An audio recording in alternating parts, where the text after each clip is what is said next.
ഇന്നത്തെ എപ്പിസോഡ് എന്ന് പറയുന്നത് ഹാൻഡ് സ്റ്റോറീസ് എന്ന് പറയുന്ന ഒരു എപ്പിസോഡാണ്. ഹാൻഡ് സ്റ്റോറീസ് കൊണ്ട് ഉദ്ദേശിക്കുന്നത് കസ്റ്റം മോട്ടോർ സൈക്കിൾസിനെ കുറിച്ചാണ് നമ്മൾ പറയാനായിട്ട് പോകുന്നത്.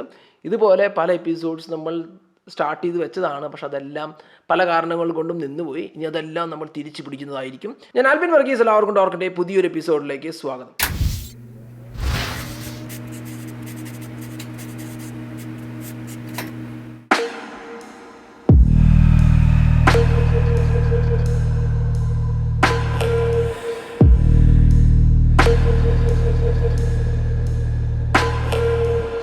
ഞാൻ വർക്ക് ചെയ്തിട്ടുള്ള ലോകത്തിലെ തന്നെ one of the best custom motor cycle കമ്പനിയെ കുറിച്ചാണ്. രാജ്പുട്ടാന കസ്റ്റംസ് എന്നറിയപ്പെടുന്ന രാജസ്ഥാനിലെ ജയ്പൂരിലുള്ള ഒരു കമ്പനിയാണ്. അവിടെ കുറച്ച് നാള് വർക്ക് ചെയ്യാനായിട്ടുള്ള ഒരു ഭാഗ്യം എനിക്ക് കിട്ടി. വിജയ് സിംഗ് അജയ്പൂര എന്ന് പറയുന്ന ഒരാളാണ് ഈ ഒരു കമ്പനിയുടെ ഓണർ.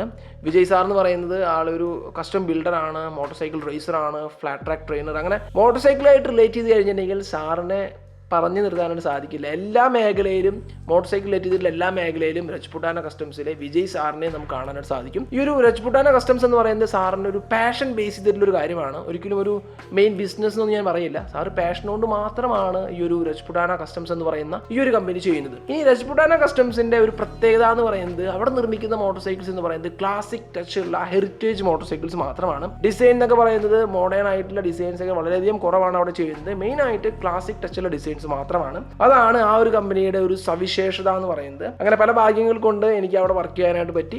വർക്ക് ചെയ്തപ്പോൾ കുറേ കാര്യങ്ങൾ പഠിക്കാനായിട്ട് പറ്റി. ഏറ്റവും ആദ്യത്തെ കാര്യം ഞാൻ പഠിച്ചത് തന്നെ അവിടെ ഒരാളെ ഹെൽപ്പ് ചെയ്യില്ല എന്നുള്ളതാണ്. ഇൻഡിവിജ്വലി നമ്മൾ ഓരോരുത്തരും ഓരോ പ്രൊജക്റ്റ് അല്ലെങ്കിൽ ഓരോ വർക്ക് നമുക്ക് തരും. ആ ഒരു വർക്ക് നമ്മൾ ചെയ്യണം. അപ്പോൾ അത് ഓരോരുത്തരുടെയും കഴിവിനെ ഡിപ്പെൻഡ് ചെയ്തിട്ടാണ് അവിടെ വർക്ക് കൊടുക്കുക. ഒരാളെ ഹെൽപ്പ് ചെയ്യാന്നുള്ള സെറ്റപ്പ് അവിടെ ഇല്ല. നമുക്ക് എന്തെങ്കിലും ഹെൽപ്പ് വേണമെന്നുണ്ടെങ്കിൽ ഒരാളെ വിളിക്കാം. ഇപ്പോൾ രണ്ടുപേര് ചേർന്ന് ചെയ്യേണ്ട കാര്യമാണെന്നുണ്ടെങ്കിൽ അങ്ങനെ ഒരു ഹെൽപ്പൊക്കെ കിട്ടും. അതല്ലാതെ നമ്മളൊരാളുടെ കൂടെ ഹെൽപ്പറായിട്ട് നിൽക്കുന്ന ആ ഒരു പരിപാടി അതൊന്നും അവിടെ നടക്കില്ല. എന്തായാലും ഞാൻ വർക്ക് ചെയ്ത ആ ഒരു ടൈം എന്ന് പറയുന്നത് എൻ്റെ ലൈഫിലെ one of the greatest moments എന്ന് പറയാം. അത്രയും അടിപൊളി ടൈമായിരുന്നു. ഇനി അവിടെയുള്ള ബാക്കിയുള്ള വർക്കേഴ്സിന് നോക്കുകയാണെന്നുണ്ടെങ്കിൽ വിജയ് സാർ എന്ന് പറയുന്നത് ഫുൾ ടൈം ഒന്നും അവിടെ ഉണ്ടാവില്ല. സാറിന് ബാക്കി പല ബിസിനസ് ഉണ്ടായിരിക്കും. സാറ് ഡിസൈനിൻ്റെ കാര്യങ്ങൾ പറഞ്ഞു കൊടുത്തിട്ട് സാർ അങ്ങനെ പോവുക, അല്ലെങ്കിൽ റേസിങ്ങിൻ്റെ ആയിട്ടുള്ള ആവശ്യങ്ങൾ പല അങ്ങനത്തേതായിട്ടുള്ള കാര്യങ്ങളായിരിക്കും വിജയ് സാർ എന്ന് പറയുന്നത്. മോസ്റ്റ് ഓഫ് ദ ടൈമിനും അവിടെ ഒരു മാനേജർ ഉണ്ടായിരിക്കും, ഡിസൈനർ ഉണ്ടായിരിക്കും. അതിനോടൊപ്പം തന്നെ അവിടുത്തെ 2 പുലിക്കുട്ടികളുണ്ട്. പുലിക്കുട്ടികളെ കുറിച്ച് പറയുകയാണെന്നുണ്ടെങ്കിൽ അല്ലെങ്കിൽ അവിടെയുള്ള മാനേജർ, ഡിസൈനേഴ്സ് അവരൊക്കെ ആയിരിക്കും ചിലപ്പോൾ എഞ്ചിനീയറിങ് അങ്ങനെയുള്ള കാര്യങ്ങളൊക്കെ പഠിച്ചിട്ടുള്ളത്. ബാക്കിയുള്ള ഈ ഒരു പുലിക്കുട്ടികൾ എന്ന് പറയുന്ന വർക്കേഴ്സ് അവർ ഫാബ്രിക്കേറ്റേഴ്സ് ആൻഡ് ഡിസൈനേഴ്സ് ആണ്. അവരൊന്നും വലിയ കോളേജിലൂടെ പഠിച്ചവരോ അങ്ങനെയുള്ള ആരുമില്ല.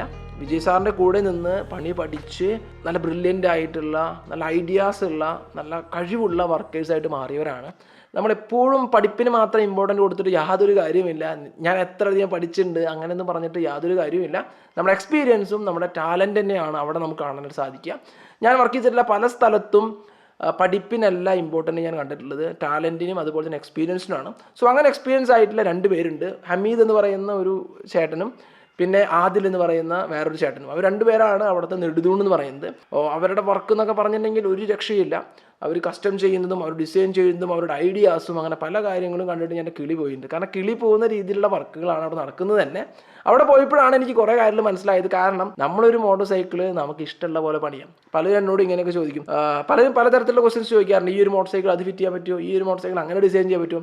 നിങ്ങൾക്ക് ഒരു മോട്ടോർ സൈക്കിൾ എങ്ങനെ വേണമെങ്കിലും ഡിസൈൻ ചെയ്യാം. അതെല്ലാം നിങ്ങളുടെ ഐഡിയാസിനും നിങ്ങളുടെ ടാലൻറ്റിനും ഡിപ്പെൻഡ് ചെയ്തിട്ടാണ്. ആ ഒരു കാര്യം ഞാൻ വ്യക്തമായി പഠിച്ചത് ഞാൻ രാജ്പുട്ടാന കസ്റ്റംസിൽ പോയപ്പോഴാണ്. ഇനി രാജ്പുട്ടാന കസ്റ്റംസ് ചില ട്രെയിനിങ് ഒക്കെ നടത്താറുണ്ട്. ആ ഒരു ട്രെയിനിങ്ങിന് ഒരു വീക്കിന് 18,000 രൂപയാണ്. അവിടെയൊക്കെയാണ് എനിക്ക് ഫ്രീ ആയി പോയി കാശ് ഇങ്ങോട്ട് കിട്ടുന്ന രീതിയിലൊക്കെ വർക്ക് ചെയ്യാൻ പറ്റുമെന്ന് പറയുമ്പോൾ തന്നെ എനിക്ക് വളരെയധികം സന്തോഷമായി.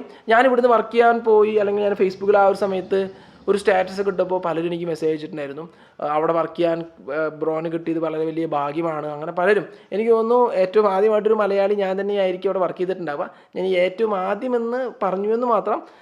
എന്തായാലും അവിടെ വർക്ക് ചെയ്യാൻ എനിക്ക് പറ്റിയത് ഒരു ഭാഗ്യമായിട്ട് ഞാൻ കണക്കൂട്ടുന്നു. അത്ര ഞാൻ ഉദ്ദേശിക്കുന്നുള്ളൂ. ഒരിക്കലും ഒരു വലിയ ആളാവാനായിട്ടോ അങ്ങനെയൊന്നും ഞാൻ ഉദ്ദേശിക്കുന്നില്ല. അങ്ങനെ അഹങ്കരിച്ചിട്ട് എവിടെ എത്തില്ല എന്ന് മനസ്സിലായ ഒരാളാണ് ഞാൻ. അപ്പോൾ രാജ്പുട്ടാന കസ്റ്റംസിൻ്റെ ഒരു പ്രത്യേകത എന്ന് പറയുന്നത് എല്ലാം ഒരു കോസ്റ്റ്ലി ആയിട്ടുള്ള കാര്യങ്ങളാണ്. അവിടെ പഠിക്കാനാണെങ്കിലും അല്ലെങ്കിൽ അവിടെ ഉള്ള പാർട്സുകളാണെന്നുണ്ടെങ്കിലും ഒരു മോട്ടോർ സൈക്കിൾ കസ്റ്റം ചെയ്ത് കൊണ്ടുവരാനാണെങ്കിലും അങ്ങനെ എല്ലാത്തിനും വളരെയധികം എക്സ്പെൻസീവ് ആയിട്ടുള്ള കാര്യങ്ങളാണ്. അതിൻ്റെ കാരണം എന്ന് പറയുന്നത് അവിടെ പെർഫെക്ഷനും അതുപോലെ തന്നെ ക്വാളിറ്റിക്കും വളരെയധികം ഇമ്പോർട്ടൻ്റ് ഉണ്ട്. ഒരു പ്രൊഡക്റ്റ് ചെറിയൊരു മൈന്യൂട്ടായിട്ടുള്ളൊരു പ്രോബ്ലം ആയിരിക്കും ചിലപ്പോൾ, അത് ചിലപ്പോൾ ജസ്റ്റ് ഒന്നിങ്ങനെ വെൽഡ് ചെയ്ത് മാറ്റി അല്ലെങ്കിൽ അത് ഒരു കസ്റ്റമർ പറ്റിക്കാവുന്ന രീതിയിലൊക്കെ ചെയ്യാം. പക്ഷെ അത് അവിടെ ചെയ്യില്ല. അത് മൊത്തമായി പൊളിച്ച് രണ്ടാമതും ബിൽഡ് ചെയ്യും. ഈ ബിൽഡിംഗ് എന്നൊക്കെ പറഞ്ഞു കഴിഞ്ഞിട്ടുണ്ടെങ്കിൽ ഹാൻഡ് മെയ്ഡ് തന്നെയാണ്. നമ്മൾ വിചാരിച്ച പോലെയല്ല. ഹാൻഡ് മെയ്ഡ് എന്ന് പറയുന്നത് മട്രായി എന്ന് പറയുന്ന ഒരു പ്രോസസ്സിംഗ് ഉണ്ട്. അതുപോലെ തന്നെ ഫർമ എന്ന് പറയുന്ന ഒരു പ്രോസസ്സിംഗ് ഉണ്ട്. ഫർമ എന്ന് പറയുന്ന ഒരു പേപ്പറിൽ അതിന് ഡിസൈൻ വെട്ടിയിട്ട് ആ ഒരു ഡിസൈൻ നമ്മളൊരു ഷീറ്റ് മെറ്റൽ വെച്ചിട്ട് അത് കറക്റ്റായിട്ട് കട്ട് ചെയ്തതിന് ശേഷം മട്രായി ചെയ്യും. മട്രായി എന്ന് പറയുന്നത് പല ഡിഫറെൻറ്റ് ടൈപ്പ് ഓഫ് ഷേപ്പേഴ്സ് ഉണ്ട്, പല ടൈപ്പ് ഓഫ് ചിസൽസ് ഉണ്ട്, പല ടൈപ്പ് ഓഫ് ഹാമേഴ്സ് ഉണ്ട്. ആ ഒരു ഹാമറൊക്കെ യൂസ് ചെയ്തിട്ട് നമ്മളിങ്ങനെ തട്ടി ചിലപ്പോൾ ഒരു ചെറിയൊരു പാർട്സേ നമ്മൾ നിർമ്മിക്കേണ്ട ആവശ്യം ഉണ്ടാവുള്ളൂ. അതിന് വേണ്ടിയിട്ട് ചിലപ്പോൾ ദിവസങ്ങളെടുക്കും. കാരണം കറക്റ്റ് ഈക്വൽ ഷേപ്പായിട്ടൊക്കെ കൊണ്ടുവരണം. അപ്പോൾ അങ്ങനെ ഷേപ്പായിട്ട് കൊണ്ടുവരുന്നത് കൊണ്ട് തന്നെ ആ ഒരു പ്രൊഡക്റ്റ് ഏറ്റവും അവസാനം നമുക്ക് കാണുമ്പോൾ നമ്മൾ വളരെയധികം സന്തോഷിക്കും. അത്രയധികം ഫിനിഷിംഗ് ആവും. അതിനാണ് ഇപ്പോൾ ഈ റോൾസ് റോയ്സ് അല്ലെങ്കിൽ വലിയ വലിയ കമ്പനികളൊക്കെ ഹാൻഡ് മെയ്ഡ് എന്ന് പറയുമ്പോൾ ഇത്രയധികം പ്രൈസ് വരുന്നത്. കാരണം അതിന് പ്രോസസ്സിംഗ് ടൈം എന്ന് പറയുന്നത് കൂടുതലാണ് കമ്പയർ ടു ഒരു മെഷീൻ പ്രോസസ്സിനായിട്ട് കമ്പയർ ചെയ്യുമ്പോൾ. ഈ ഒരു രീതിയിൽ ഹാൻഡ് മെയ്ഡ് ചെയ്ത് വരുമ്പോൾ അതിന് ടൈം എടുക്കും, കുറച്ചൊക്കെ ഫിനിഷിംഗ് ഉണ്ടാവും, യുണീക്ക് ആയിരിക്കും ഓരോ ഡിസൈൻസും. അങ്ങനെ പല കാര്യങ്ങളുണ്ട്. അപ്പോൾ ഈ മട്രായി ചെയ്തതിനു ശേഷം അത് നമ്മളിങ്ങനെ ഓരോ ഷേപ്പിലേക്ക് എടുക്കും. ആ ഒരു ഷേപ്പിനൊക്കെ വരാനായിട്ട് ഓരോ ഷേപ്പേഴ്സ് ഉണ്ട്. പിന്നെ അതിനനുസരിച്ചിട്ടുള്ള ഹാമേഴ്സ് ഉണ്ട്, അതിനനുസരിച്ചിട്ടുള്ള പല ടൈപ്പ് ഓഫ് അവരെന്നെ കണ്ടുപിടിച്ചിട്ടുള്ള പല ടൂൾസും ഉണ്ട്. ആ ഒരു ടൂൾസൊക്കെ യൂസ് ചെയ്തിട്ട് നമ്മൾ ആ ഒരു ഷേപ്പ് ചെയ്തതിന് ശേഷം ആ ഒരു ഷേപ്പ് ഈക്വൽ ആണോ നോക്കാനായിട്ട് അതിൻ്റെ മേലിൽ ഒരു ബ്രൗൺ കളറുള്ള പ്രൈമർ അടിക്കും. പ്രൈമർ അടിച്ചതിന് ശേഷം അത് ഈക്വൽ അല്ലാന്നുണ്ടെങ്കിൽ പിന്നെയും മട്രായി ചെയ്ത് അങ്ങനെ ഓരോ ഷേപ്പിലേക്ക് മാറ്റിയെടുക്കും. അങ്ങനെ പല കാര്യങ്ങളും ഞാൻ പഠിച്ചു, പല കാര്യങ്ങളും ഞാൻ ചെയ്തു വന്നപ്പോൾ പല കാര്യങ്ങളും നന്നായി. അപ്പോൾ അതിനൊക്കെ അപ്രിസിയേഷൻ കിട്ടി. ചില കാര്യങ്ങളൊക്കെ ഭയങ്കരമായി മോശമായി, അതിന് നല്ല തെറിയും കിട്ടി. അവിടെ ചീത്ത കിട്ടുക എന്ന് പറഞ്ഞാൽ, അല്ലെങ്കിൽ സാറ് ചീത്ത പറയാന്ന് നോക്കിയിട്ട് കാര്യമില്ല. സാറ് വർക്ക് ചെയ്യുന്ന സമയത്ത് നന്നായി ചീത്ത പറയും. ഇപ്പോൾ ഒരു വർക്ക് ഇപ്പോൾ ചിലപ്പോൾ നമ്മളൊരു ബൈക്കിനെ നമുക്കിങ്ങനെ കാണിച്ചു കൊടുത്തിട്ട് ഇപ്പോൾ ഒരു ബൈക്കിനെ ഇങ്ങനെ കാണിച്ചു തരും. ആ ഒരു ബൈക്കിനെ കാണിച്ചു തന്നിട്ട് നമ്മളോട് അതിനെ ഇങ്ങനെയൊക്കെ ഡിസൈൻ ചെയ്യാമെന്ന് പറയുമ്പോൾ നമുക്കത് പെട്ടെന്ന് ചിലപ്പോൾ നമുക്കത് കത്തണമെന്നില്ല. നമ്മൾ ചിലപ്പോൾ ട്യൂബ്ലൈറ്റ് പോലെ, പഴയകാല ട്യൂബ്ലൈറ്റ് പോലെ കുറച്ചൊന്ന് ലാഗാവും. അപ്പോൾ സാറ് ചോദിക്കും, ബുദ്ധിയില്ലേ, ഓർമ്മയില്ലേ, അല്ലെങ്കിൽ മനസ്സിലാവണില്ലേ, അങ്ങനെയൊക്കെ ചീത്ത പറയും. അതൊക്കെ സാറിനോട് ആ ഒരു ബൈക്കിനോടുള്ള അല്ലെങ്കിൽ ആ ഒരു കസ്റ്റം ചെയ്യുന്നതിനോടുള്ള ഒരു ഇൻട്രസ്റ്റ് കൊണ്ട് മാത്രമാണ് അങ്ങനെ പറയുന്നത്. അതല്ലാതെ അത് വർക്ക് കഴിഞ്ഞ് പിന്നെ സാറ് ഫുൾ ജോലി നമ്മുടെ ഒപ്പൊക്കെ സാർ ചിലപ്പോൾ ഉണ്ടാവും. അപ്പോൾ അത്രയധികം കാര്യങ്ങൾ മനസ്സിലാക്കാനും പഠിക്കാനും പറ്റിയ ഒരു സ്ഥലമാണ് രാജ്പുട്ടാന കസ്റ്റംസ് എന്ന് പറയുന്നത്. എക്സ്പെൻസീവ് എന്ന് പറയുന്നത് ഈ ഒരു കാരണങ്ങൾ കൊണ്ടൊക്കെയാണ്. ഓരോന്ന് ബിൽഡ് ചെയ്യുന്ന അത്ര ടൈം എടുത്ത്, അത്ര പ്രോസസ്സ് എടുത്ത്, അത്രയും ക്വാളിറ്റി ആൻഡ് പ്രിസിഷൻ ആയിട്ടാണ്. അതുകൊണ്ടാണ് ഈ ഒരു രാജ്പുട്ടാന കസ്റ്റംസിലെ ഓരോ കാര്യം എക്സ്പെൻസീവ് എന്ന് പറയുന്നത്. ഇനി അവിടെ CNC ചെയ്യുന്ന ഒരു ചേട്ടനുണ്ട്, ഷിപ്പായി എന്നാണ് ആ ഒരു ചേട്ടൻ്റെ പേര്. ആ ഒരു ചേട്ടനൊക്കെ വളരെയധികം ടാലൻ്റാണ്. ഒരു കാര്യം ഒരു ഡിസൈൻ കൊടുത്തു കഴിഞ്ഞിട്ടുണ്ടെങ്കിൽ അത് കറക്റ്റായി വളരെയധികം ഫിനിഷായിട്ട് വളരെയധികം പ്രിസിഷനായിട്ടാണ് അവർ ഡെവലപ്പ് ചെയ്തെടുക്കുക. അങ്ങനെ പല കാര്യങ്ങളും പഠിക്കാനായിട്ട് പറ്റി. പിന്നെ ഇത്രയൊക്കെയാണ് എനിക്ക് രാജ്പുട്ടാന കസ്റ്റംസിനെ കുറിച്ച് പറയാനായിട്ടുള്ളത്. ഓരോ മോട്ടോർ സൈക്കിളും ഡിഫറെൻ്റ് ആയിരിക്കും.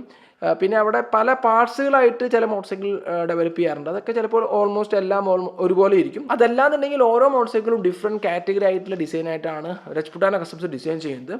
പിന്നെ അവിടെ പോയിട്ടുള്ള എൻ്റെ ലൈഫ് എന്ന് പറയുന്നത് അറിയാലോ, നമ്മുടെ കേരളം വിട്ടിട്ടൊക്കെ നമ്മൾ വർക്ക് ചെയ്യുമ്പോൾ ചോറ് കിട്ടാൻ ഇല്ലാത്തൊരവസ്ഥ. ചോറ് തിന്ന് നമ്മൾ ശീലിച്ചിട്ട് ചോറ് കിട്ടാനായിട്ട് വളരെയധികം ബുദ്ധിമുട്ടാണ്. പിന്നെ ചോറിനൊക്കെ വളരെയധികം കാശാണ്. നമ്മൾ തിന്നത് തന്നെ അവിടെയുള്ള മെയ്ത്തി പൊറാട്ട, ആലു പൊറാട്ട, അങ്ങനെയുള്ള പൊറാട്ടയൊക്കെയാണ്.